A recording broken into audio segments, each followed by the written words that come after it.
Hello hi everyone welcome to my channel Khushi Yashu. ಯಾರ್ಯಾರು ನಮ್ಮ channel subscribe ಆಗಿಲ್ಲ subscribe ಆಗಿ. ನಾನು ಈ ವಿಡಿಯೋದಲ್ಲಿ ನಿಮಗೆ ತೋರಿಸ್ತಾ ಇರೋದು, ನಾವು ಈಗ ರೀಸೆಂಟಾಗಿ ಮಂತ್ರಾಲಯಕ್ಕೆ ಹೋಗಿದ್ವಿ. ಆ ವಿಡಿಯೋನ ನಾನಿಲ್ಲಿ ಅಪ್ಲೋಡ್ ಮಾಡ್ತಾ ಇದ್ದೀನಿ. ನಾವು ಡಿಸೆಂಬರ್ ತಿಂಗಳಲ್ಲೇ ಮಂತ್ರಾಲಯಕ್ಕೆ ಪ್ಲ್ಯಾನ್ ಮಾಡಿ ರಿಸರ್ವೇಷನ್ ಮಾಡಿಸಿದ್ವಿ ಫೆಬ್ರವರಿಗೆ. ನಾವು ಈ ಕಡೆಯಿಂದ ಬೆಂಗಳೂರಿಂದ ಮಂತ್ರಾಲಯಕ್ಕೆ, ಆ ಕಡೆಯಿಂದ ಮಂತ್ರಾಲಯ ಟು ಮೈಸೂರಿಗೆ ರಿಸರ್ವೇಷನ್ ಮಾಡಿಸಿದ್ವಿ ಸ್ಲೀಪಿಂಗ್ ಕೋಚು. ನೈಟು ನಾವು ಊಟ ಎಲ್ಲ ಮಾಡ್ಕೊಂಡು ತೊಗೊಂಡೋಗಿದ್ವಿ. ಮೈಸೂರಿಂದ ಬೆಂಗಳೂರಿಗೆ ಹೋಗ್ಬೇಕಾದ್ರೆ ನಿಯರಲ್ಲಿ ಊಟ ಎಲ್ಲ ಮಾಡ್ಕೊಂಡ್ವಿ, ರೀಲ್ಸ್ ಎಲ್ಲ ಮಾಡಿದ್ವಿ. ತುಂಬಾ ಚೆನ್ನಾಗಿತ್ತು.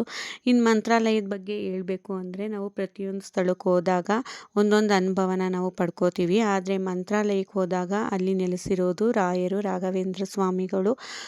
ಅಲ್ಲಿ ನಮಗೆ ಸಿಗೋದು ನೆಮ್ಮದಿ. ಯಾವ ದುಡ್ಡು ಕಾಸು ಕೊಟ್ಟರು ಸಿಗದೆ ಇರೋದು ನೆಮ್ಮದಿ ಆ ಸ್ಥಳದಲ್ಲಿ ಸಿಗುತ್ತೆ.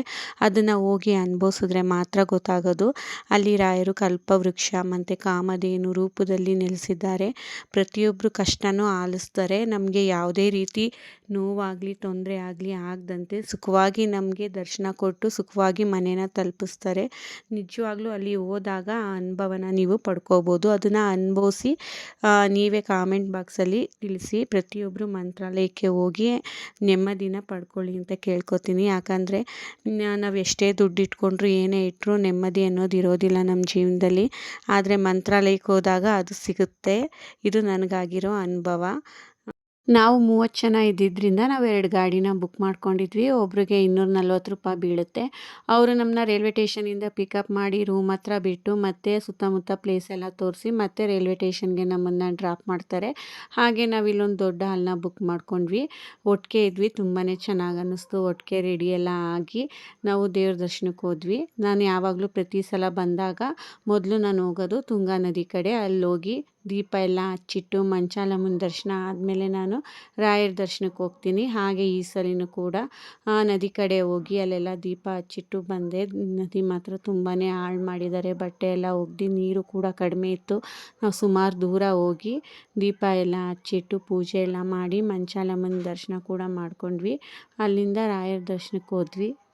ರಾಯರ ದರ್ಶನ ಆದಮೇಲೆ ನಾವು ಆಚೆ ಕಡೆ ಬಂದು 1,000 ನಾವು ಅನ್ನದಾನಕ್ಕೆ ನಾವು ಡೊನೇಟ್ ಮಾಡಿದ್ವಿ. ಆಗ ಅವರು ನಮಗೆ ಮತ್ತೆ ಸ್ಪೆಷಲ್ ಎಂಟ್ರಿ ದರ್ಶನ ಮತ್ತು ಪ್ರಸಾದ ಎಲ್ಲ ಇದೆ, ನೀವು ಮತ್ತೆ ದರ್ಶನಕ್ಕೆ ಹೋಗ್ಬೋದು ಅಂದರು. ಹಾಗೆ ನಾವು ಮತ್ತೆ ದರ್ಶನಕ್ಕೆ ಹೋದ್ವಿ. ದೇವ್ರ ಮುಂದೆನೇ ಬಿಟ್ಟರು. ಸುಮಾರು 10 ನಿಮಿಷಗಳ ಕಾಲ 4 ಜನಕ್ಕೆ ಕೊಟ್ಟರು. ನಾವು ದರ್ಶನ ಎಲ್ಲ ಮಾಡ್ಕೊಂಡ್ವಿ. ಅಲ್ಲಿಂದ ಊಟ ಎಲ್ಲ ಮಾಡ್ಕೊಂಡು ಆಚೆ ಬಂದು ದೇವ್ರದ್ದು ಒಂದೆರಡು ರೀಲ್ಸ್ ಕೂಡ ಮಾಡಿಕೊಂಡೆ. ಅಲ್ಲಿಂದ ಸುತ್ತಮುತ್ತ ಪ್ಲೇಸ್ ಎಲ್ಲ ನೋಡೋಕೆ ಹೋದ್ವಿ. ತುಂಬಾ ಚೆನ್ನಾಗಿತ್ತು. ತುಂಬ ಇಂಪ್ರೂವ್ಮೆಂಟ್ ಮಾಡಿದ್ದಾರೆ. ಅಲ್ಲಿ ಬಿಚ್ಚಾಲೆ ಅಂತ ದೇವಸ್ಥಾನ ಇದೆ. ಅಲ್ಲಿ ತುಂಬ ನೇಚರ್ ಮಾತ್ರ ತುಂಬಾ ಚೆನ್ನಾಗಿತ್ತು. ಅಲ್ಲಿ ನಾವು 4 ವರ್ಷದ ಹಿಂದೆ ಹೋದಾಗ ಯಾವುದೇ ಇಂಪ್ರೂವ್ಮೆಂಟ್ ಇರಲಿಲ್ಲ. ಈಗ ದೇವಸ್ಥಾನ ಎಲ್ಲ ಮಾಡಿದ್ದಾರೆ. ತುಂಬ ಚೆನ್ನಾಗಿತ್ತು ನೋಡೋದಕ್ಕೆ. ಅಲ್ಲಿಂದ ನಾವು ಹೋಗಿದ್ದು ಅಪ್ಪಣ್ಣಾಚಾರ್ಯರ ಮನೆ. ಇಲ್ಲಿ ರಾಯರು ಮಲಗ್ತಿದ್ದಿದ್ದ ಜಾಗ ಮತ್ತು ಅವರು ಹೇಗೆ ಬೃಂದಾವನಸ್ಥರಾದರು ಅದೆಲ್ಲ ಬುಕ್ಸು ಸ್ಟೋರಿಗಳೆಲ್ಲ ಇತ್ತು. ಎಲ್ಲ ನೋಡ್ಕೊಂಡ್ವಿ.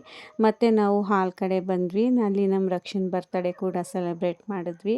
ಆವತ್ತಿನ ದಿನ ನಮ್ಮ ರಕ್ಷನ್ ಬರ್ತಡೇ ಆದಮೇಲೆ ನಮ್ಮ ಸುಹಾಸ್ ಬರ್ತಡೇ ಕೂಡ ಇತ್ತು. ಎರಡನ್ನೂ ಸೆಲೆಬ್ರೇಷನ್ ಮಾಡಿದ್ವಿ. ನಾವು ಬರ್ತಡೇ ಎಲ್ಲ ಸೆಲೆಬ್ರೇಷನ್ ಆದಮೇಲೆ ಅಲ್ಲಿಂದ ಮತ್ತೆ ದೇವಸ್ಥಾನಕ್ಕೆ ಹೋಗಿ ಸುಮಾರು ಒಂದು ಅರ್ಧ ಗಂಟೆ ಕಾಲ ಅಲ್ಲೇ ಸ್ಪೆಂಡ್ ಮಾಡಿದ್ವಿ. ಅಲ್ಲಿಂದ ನಾವು ಗಾಡಿ ಹತ್ಕೊಂಡು ಮತ್ತೆ ರೈಲ್ವೆ ಸ್ಟೇಷನ್ ಕಡೆ ಬಂದ್ವಿ. ರೈಲ್ವೆ ಸ್ಟೇಷನ್ ಕಡೆ ಬಂದು ನಮ್ಮ ಸುಹಾಸ್ ಬರ್ತಡೇ ಇತ್ತಲ್ಲ, ಅಲ್ಲೇ ಕೇಕ್ ತೊಗೊಂಡೋಗಿದ್ವಿ. ಅಲ್ಲಿ ಕೇಕೆಲ್ಲ ಕಟ್ ಮಾಡಿ ಎಲ್ಲ ಆದಮೇಲೆ ತುಂಬಾ ಕೋಲ್ಡ್ ಇತ್ತು. ಸುಮಾರು 12:30ಗೆ ಟ್ರೈನ್ ಇದ್ದಿದ್ದರಿಂದ ವೇಟ್ ಮಾಡಿದ್ವಿ. ಟ್ರೈನ್ ಹತ್ತಿ ಮಾರನೇ ಬೆಳಗ್ಗೆ ನಾವು ಮಂಡ್ಯದಲ್ಲೇ ಇಳ್ಕೊಂಡ್ವಿ 10:30ಗೆ. ಎಲ್ಲರೂ ಬಾಯಿ ಹೇಳ್ತಾ ಇದ್ದಾರೆ ನನಗೆ. ಆ ವಿಡಿಯೋನ ನಾನು ಇಲ್ಲಿ ಅಪ್ಲೋಡ್ ಮಾಡಿದ್ದೀನಿ. ಯಾರ್ಯಾರು ನಮ್ಮ ಚಾನಲ್ ಸಬ್ಸ್ಕ್ರೈಬ್ ಆಗಿಲ್ಲ ಸಬ್ಸ್ಕ್ರೈಬ್ ಆಗಿ. ಥ್ಯಾಂಕ್ಸ್ ಎಲ್ಲರೂ ಈ ವಿಡಿಯೋ ನೋಡಿದ್ದಕ್ಕೆ.